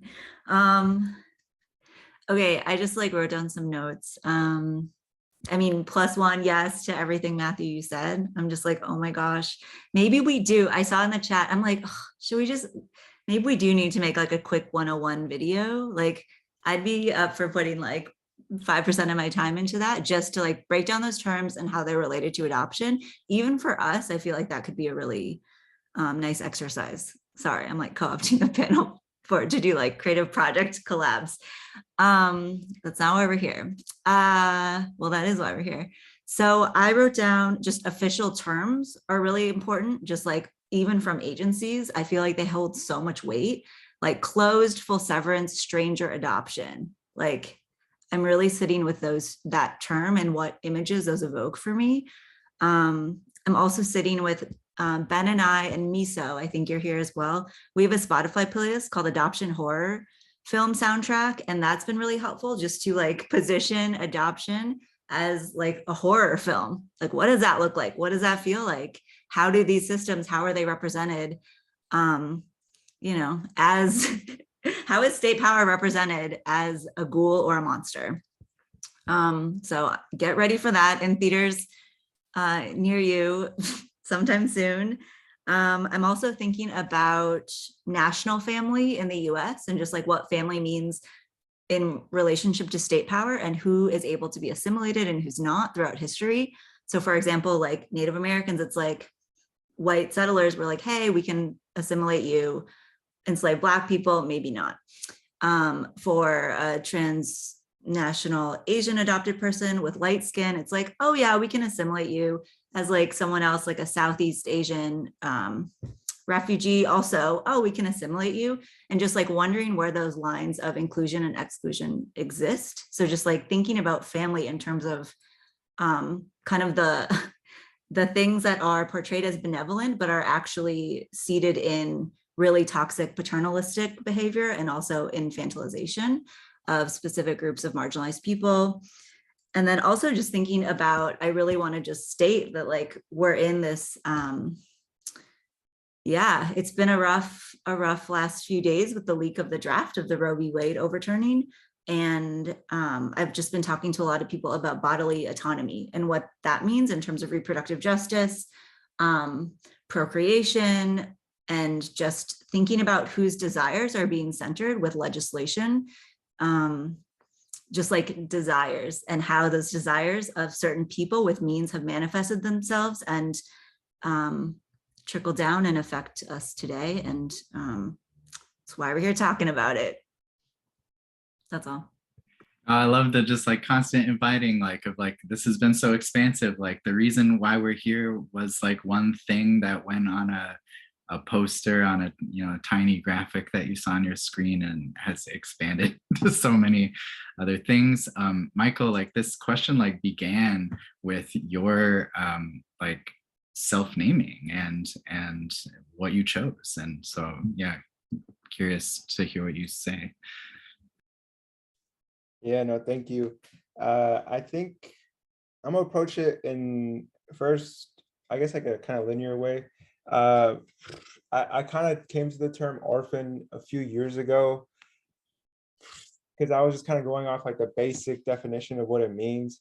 Like it means to not have your parents, I guess, alive or for them to pass away at a young age. And I kind of leaned into that. I brought that idea to a few professors on campus because I was thinking about starting a research project about specifically folks who've been orphaned. And immediately their faces kind of went sour and were telling me to not use that term because it's outdated. And I got upset at that, to be honest. And if you tell me not to do something, I might do it just to kind of see how far I can go. And I really started, okay, so that was in my head, right? And then I started reading the work of Audre Lorde. Audre Lorde, I'm always going to talk about Audre Lorde because they've changed my life. And they brought forward this definition of self-determination. And self-determination means having the ability to define, name, and speak for oneself. And when I brought that theoretical framework into my space, into my headspace for myself naming, I started realizing, again, like I mentioned earlier, to not worry about what other people think or not to take other people's emotions into consideration and really just prioritize mine. And I felt comfortable using the term. It sounded like nasty to the ear at first, but again, I think kind of earlier explaining my interest in boom bap rap, grime is okay, and really kind of embracing grime and making sure that I'm gonna put forward my definition of orphan and I'm gonna live my definition of orphan. Alongside that, I was also writing my senior honors thesis, and who I brought forward for that theory section was Gloria Anzaldúa, a well-known Chicana feminist from the 1980s and 90s. And I started reading her work, and she brings in the idea of the orphan tongue. And it was very interesting to me. I was like, okay, I like Gloria. I fuck with her work, so I'm gonna make sure I go into it open-minded, but I'm already cautious. And I started unpacking it for myself. And I realized it's okay to hold your theorists, that your high-level theorists on, not on a pedestal, but to put them on the chopping block and really dissect what they're saying. And I did not that I didn't appreciate it, but I think it could have been challenged very easily. So I challenged it. I asked ourselves, why is it okay for all Mexican Americans to call themselves orphans? Because now that you're separated from your tongue, now, okay, so basically what she did was she used the orphan identity as a theoretical object, and she used it to tell us what Mexican Americans are and what they are not. And again, she kind of tapped into this idea of the orphan being this scary monster, the abject, what is rejected from the family, someone who you should not be or ever be. And it prioritizes the idea of familia, the idea of brotherhood, of sisterhood. And I was like, yo, this is all rooted in some basic stuff that we need to eliminate ourselves from and move ourselves away from. And again, so theoretical object, I wanted to turn us into a theoretical subject and really make sure that we have autonomy over ourselves. So orphan, I saw used by her, but I also saw it used on TV shows, and I saw it used by Stephen Colbert and all these other fools on TV still right now who bring in this idea that orphan is some funny thing that doesn't exist. And I started challenging that too. No white man's gonna tell me what to call myself or what to think, and no white man's gonna control the definition and the direction of my people. So really just making sure that I use it for myself. And I've been given shit for it too. I'm gonna be honest. I went to another nonprofit and they were like, you know, we really fuck with your work, but you're using the word orphan, and we make sure that we never call ourselves orphans. And next second, I was like, well, I guess we're not working together because I'm not compromising on my idea and my definition, and really making sure that, you know, I built that theoretical framework behind it. So I understand why I use it. I understand why I'm going to continue to use it.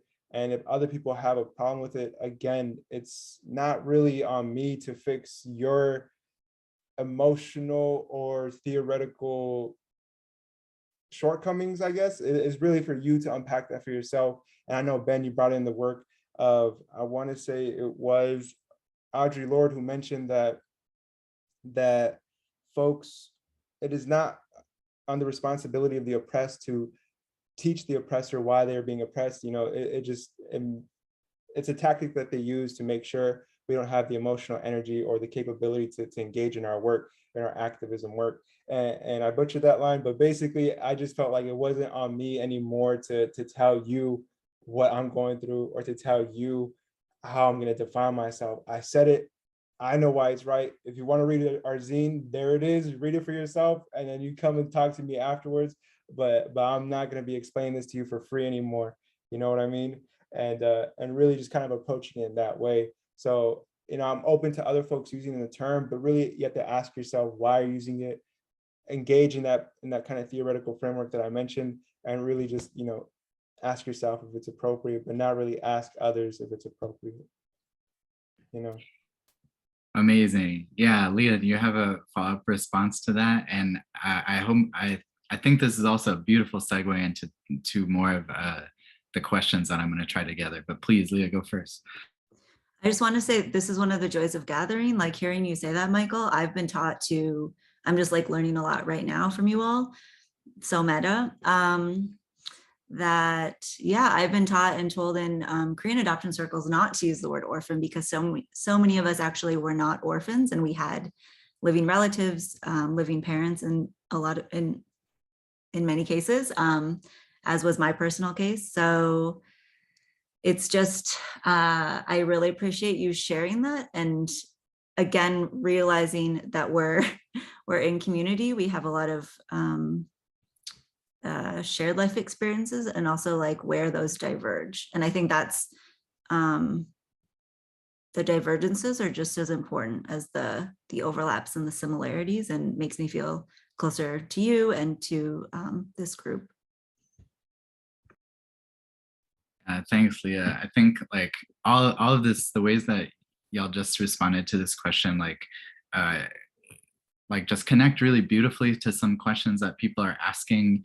I would say like people are wondering about basically types of inhospitable relationships and community contexts that we might find ourselves in. One question from an anonymous questioner asked, like, how do you balance adoption or abolition and the relationships with adopted family? And someone else, Rebecca Henson asked, like, something that's been on my mind lately is how do we engage or build bridges with adoptees who still fully buy in and see themselves? And of course, like we can extend this to foster folks, trafficked folks, and other people we're in community with, but like, how do we build bridges with folks who still fully buy in and see themselves in the industry script of who we are and what adoption is, without also invalidating their personal experiences? Rebecca goes on to say, this has been one of my biggest challenges in my years of involvement in adoptee spaces. What do you think? Leah's ready. Yeah, I don't even have to riff. Okay. I just have something short to say.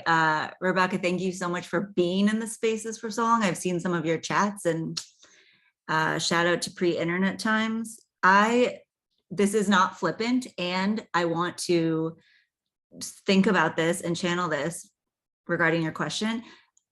How do we, maybe it's not building bridges, but like sending party invites or like invitations. When Ben and I created the zine, You Are Holding This, we talked about really wanting to make this intentional invitation to folks who were kind of already on board or curious about abolition. I don't know, bridge building is so difficult, especially as a Korean adopted person, when we were talked about for so long as global ambassadors and literally tools for someone else's agenda. So I'm not sure about these. I'm not sure about bridges yet. That's my comment.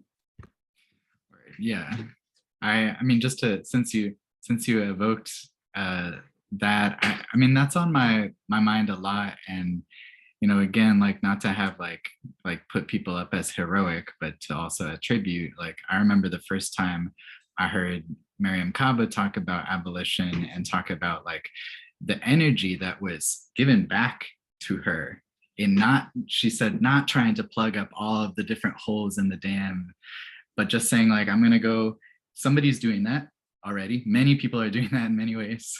I'm gonna go over here and do something else. And I think like Rebecca, like for me, like the invitation piece too is about like having compassion for those folks, but also like not spinning our wheels like perpetually on like their understanding. And I would extend that also to relationships with like adopters and adopting families. It's like I think that there's much energy to be gained and analysis to be like brought together among people who are ready and moving that direction. And I think through like focusing our efforts there, we can bring about a kind of narrative and discourse that will make these connections and realities like obvious and irresistible to people without, I'm going to say it, like wasting the energy on constantly banging our head up against the wall, trying to pull people over to our way of thinking. Like, to me, I just literally do not have the energy for it anymore, and find so much solace and grounding and joy and like expansion in the way that I can connect with people who, as Leah said, don't have to be arrived somewhere. Whereas like we were talking about the way that Matthew's like metaphor of the clearing rather than the fog evokes a gathering space that people can come to and is wide open and not gate kept, but is also like, we're not trying to lead horses to water and not having them drink, like, not to animalify or objectify folks, but like, like that idea is like on my mind a lot. And I'm curious, like Matthew and Michael, like how are you thinking about what, like who you're riding with, who's on this journey with you, like who's in the bus? Yeah, I can go. So I try and think about like, so Christina Cleveland, she just wrote a book called God the Black Woman. She talks about having to get off all the plantations.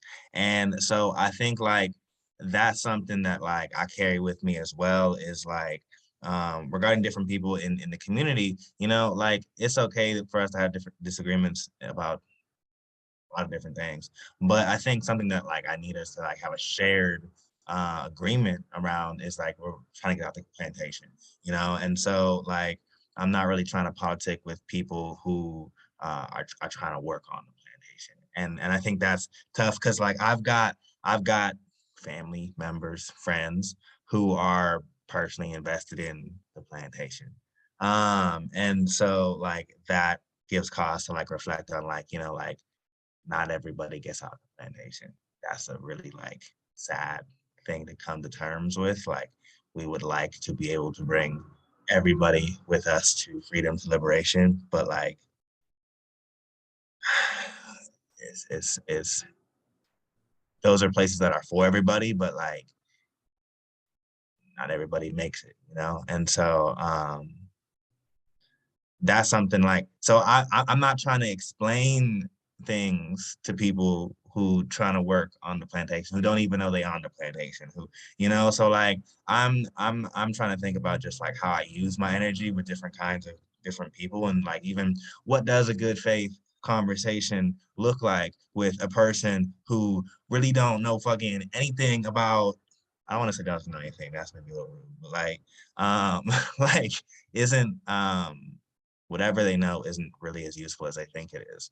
And so like, yeah, I'm trying to guard my energy because like I've realized like for myself, so I've got this vocal condition. Like I lost my voice for like 3 years, couldn't talk, and in that time period, like I had to realize like physically speaking, my physical limitations, like I couldn't waste my breath. Like it would hurt if I talked out of order. So like, let me not waste my breath on you. And so that's kind of like a spiritual thing I keep now, is like, yeah, let me not just waste my breath. Like if I don't gotta say nothing to you, like whatever. Thank you, Matthew. Michael, like, please go for it, because we're drawing to a close. We're in the last 10 minutes. Like, y'all who are still on the call, again, like, thanks for sticking with us. Like, it's most of y'all, so deep appreciation. Yeah, and what I'm gonna say, what I'm gonna put forward is it's gonna sound hard to the ears, but I just want to not. I'm not trying to. I'm not gonna hype it up. I'm just gonna say, if you're not going to live until 2060, stop putting solutions forward, or stop trying to put solutions forward for the community. And it sounds really messed up to the ear, but honestly, that's something that right now I'm not going to bring something I don't know too much about into the conversation, but it sounds like what we're experiencing right now with Roe v. Wade and all these other issues, a lot of folks who don't have, who might not see 2030 are here telling me how we're going to live until 2050. And I'm tired of seeing this. I'm tired of being a young person and having to continue to inherit the same races, the same nonsensical, no direction, complete lack of intention kind of policies and ideas and systems and infrastructure. I'm tired of it. And I think a lot of young folks right now are also tired of it. And everyone in this room is probably tired of it too, and has been tapping into that. But it's just, that's something that I noticed. I could talk about my differences with my community members all day, but I'm also talking about the differences I have with the people currently running the system and currently thinking that they're hot shit for running it the way that they are, or giving themselves an undeserved pat on the back for what they're putting forward and rewarding themselves with a bunch of other BS. But really, it's just that idea of feeling that I continue to waste my energy talking about abolition to folks who strictly believe for the rest of their lives that abolition will never work. And it's annoying that I have to have those conversations every time with these people who hold giant, who are giant stakeholders, either in my education or also in my career or these other spaces. So really with this alternative, like I guess our conversation today about alternatives, we built program through what is through as an alternative to these infrastructures that have already existed for so long. We're introducing something new that doesn't have to ask for permission, that doesn't have to ask for, or doesn't have to inherit some kind of long racist history. And really we get to build something on our own terms and get to ask ourselves what we want. And in that way, we get to subvert or kind of pass right by those people we waste so much of our energy explaining our solutions to. And yeah, so like I said, it sounds hard to the ear, but we really have to start asking ourselves who's going to inherit these spaces after these folks, pass away or retire, or whatever nice terms we want to use. But like I said, I'm a student of ethnic studies. Frantz Fanon told us that decolonization isn't going to come in some kind of magical shift or some peaceful transition. It's going to come with violence. Approach it metaphorically or also literally, it's up to you, but really just ask yourself, what are we inheriting? And if politics and being nice are going to actually get us towards that solution. I'm tired of it. I like the idea of patience, but you already used up all my patience and I'm only 23. So what's up? Now it's time to actually put our solutions forward and let us run it. And that's my mentality. So. Yeah, and that's the word. Thank you, Michael. And y'all, I was sitting there trying to like untangle some things about like age and elders, and I was thinking of a couple of things, if you don't mind me pontificating. And like, I remember the first panel in this series, Kadisha talking about the folks that Kadisha, brought together as the elders. It's young people in the space, like, and yeah, just like the idea that like we are not waiting, like we're here. We're in our mid-20s and 30s. Like we have to be shaping things like today for people who are coming up. Like there's no time to wait.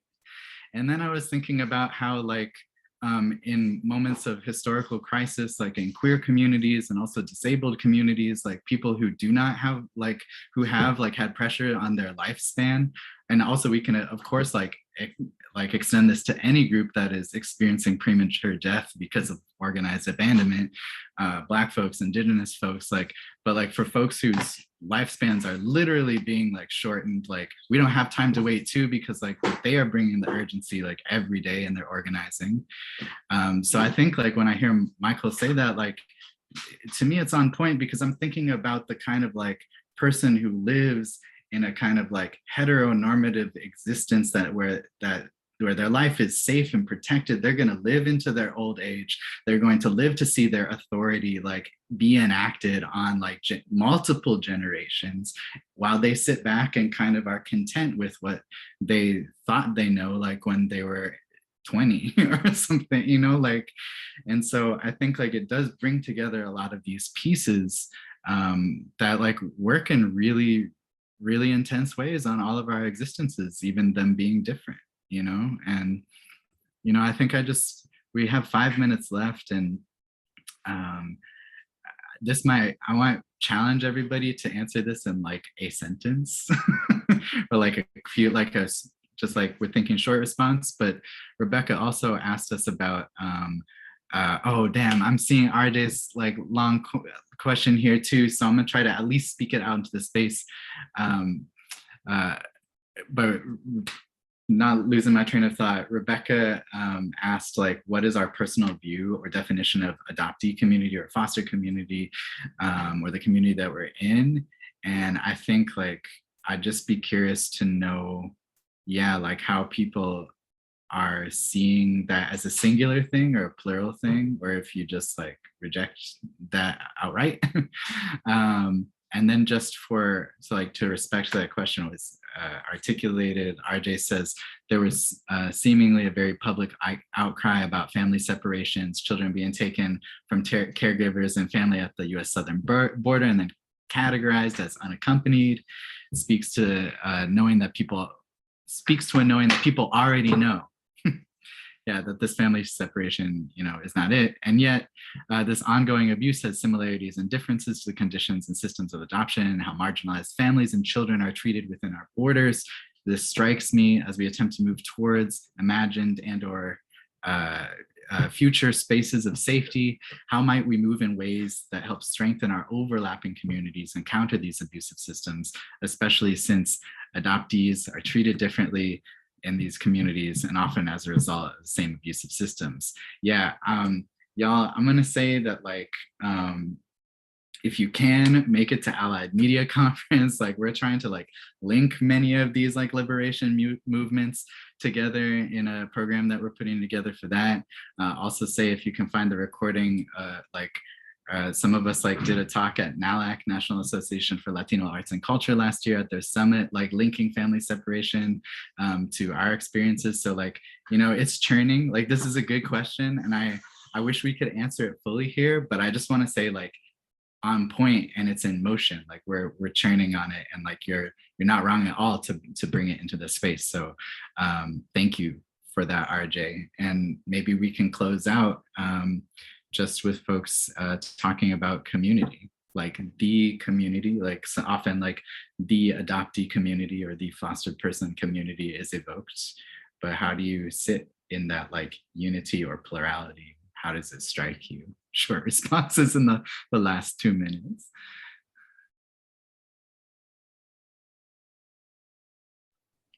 I mean, I think the community has impacted people.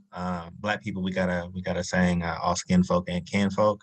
And so I take that same approach to like adopted folks as well, of just like, well, just because we've been impacted in similar ways, doesn't at all mean that we have a similar political analysis.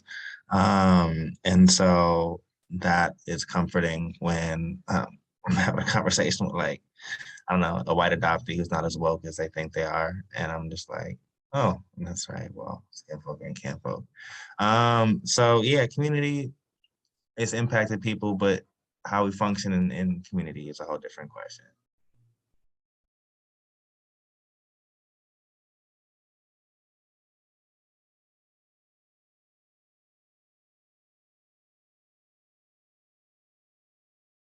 Are you still thinking, Michael? Okay, me too. Yeah. I can think out loud.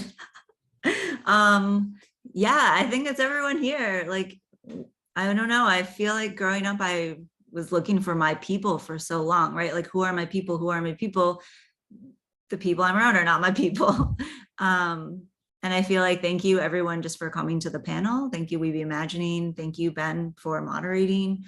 Yeah, you all are my people, and I like need you all. I think a definition I've heard of regarding community is being able to like lean on each other. Like, I'm so grateful I can like call Ben in any state and like cry to them.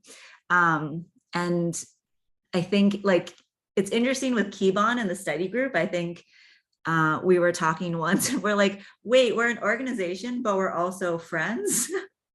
We're like, I think we're just friends. And it doesn't need necessarily this like formal umbrella, because I do feel so supported and like we have each other's backs. So I'm like in that headspace right now with community. Like, how is specifically, how is one-to-one relationship different from community relationship? I think they are different, and it is different than one-to-one friendship.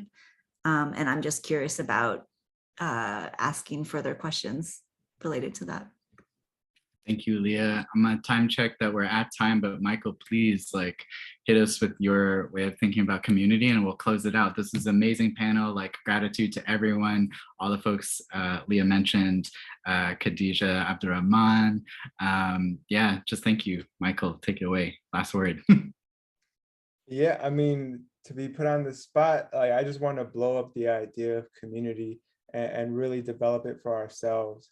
And I think ending with Audre Lorde's ideas of self-determination is really what we need to adopt into our intentions when we're building community, and blow up the idea of family, blow up the idea of the nuclear family, blow it all up, and really just start building for ourselves what we want it to look like. And yeah, my definition of community is folks like Ben, Leah, Matthew. I could text you and ask you for questions, or ask you questions about an opportunity, or if I could ask you a question about, you know, what I'm thinking, and y'all send me a response right away, or even a few days. That's community to me, people who actually care. And yeah, we share a similar politic, but that's just a little aspect of it. And everything else, that belonging, that feeling of feeling respect and care is what I care about too. So I thank y'all for letting me be on here and letting me shout and spit. So I appreciate it. Yes, thank you all. Thank you to the audience. Really appreciate y'all. So much love in the chat. We will endeavor to save this chat and the resource shared and be able to share it back out. This is going up on the Insight YouTube for the archive. So if you loved what happened here, like please share it out to other folks. Like we, want to be knowing y'all. I'll use the community word. I want to be in community with folks who like fucked with what we did today. But that's it. Thank y'all, and goodbye. Maybe I can even do an outro.